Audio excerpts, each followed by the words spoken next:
Welcome to Science in 5. I'm Vismita Gupta-Smith, and this is WHO's Conversations in Science. Many people experience several symptoms even after recovering from COVID-19. Here to talk about that is WHO's Dr. Janet Diaz. Welcome, Janet. Thank you so much. I'm happy to be here. Janet, many people, even after they recover, are experiencing certain symptoms. What do we know about these symptoms? We have known that patients who get severely ill with COVID-19, those that end up in the hospital, those that go to intensive care, that those patients could develop something known as post-intensive care syndrome. That syndrome has been described well before COVID in patients who've been critically ill. And so we are seeing those types of prolonged symptoms and functional limitations in patients who've been critically ill with COVID-19. That includes people who have a persistent cough, who have a persistent shortness of breath, perhaps some physical limitations due to being critically ill and in bed for a long time, as well as potentially cognitive issues as well after being so sick. And so we are concerned about that type of post-intensive care syndrome that we will see with patients after acute COVID-19 hospitalization. There are also smaller reports, and this is something that we need really to understand better, of patients who were not hospitalized. That means patients who were mildly ill. There is reports that those patients have continued to have some protracted symptoms, such as coughing, such as some shortness of breath, such as some trouble with breathing, some extensive symptoms of fatigue. So there is a concern there that needs to be much better understood about for those patients that were mild and potentially without risk factors. So clearly, Janet, evidence is still coming in and we're learning more about these symptoms. How long do we know do these symptoms last? Again, it's an excellent question, but unfortunately we do not know.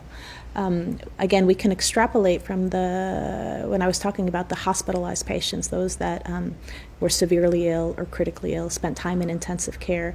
We know from studies in non-COVID patients that those critically ill patients may have symptoms to up to 6 months or even 1 year after that hospitalization, that post-intensive care syndrome. So that can be quite prolonged. For those patients now that were mild, that may have protracted symptoms, we really don't have enough information to say how long those symptoms may persist after the acute illness. Janet, what do we know so far about what proportion of patients, COVID patients, get these symptoms even after recovery? So I don't have a good proportion to share right now because the studies that have been done are relatively small, so we can't generalize that to the entire population with COVID. But again, if I go back to the post-intensive care syndrome, from what we know about patients who've been critically ill with other diseases, and if we indirectly apply that to patients who have had COVID-19 and been very sick in the hospital, it could be up to 50% of those patients may have some sort of functional limitation, as I described before, at the 6-month mark. So again, we don't know the total proportion or the total numbers of patients. But it is very concerning, with the total numbers affected with SARS-CoV-2, infected, that number may be relatively large. Janet, so what is the takeaway here? Well, I think the most important one is prevention. I think we need to continue to prevent the transmission of SARS-CoV-2 in order to prevent any acute infection with SARS-CoV-2 or any illness such as COVID-19. If we prevent the acute disease, we will not have persistent symptoms, right? So I think that's the number one.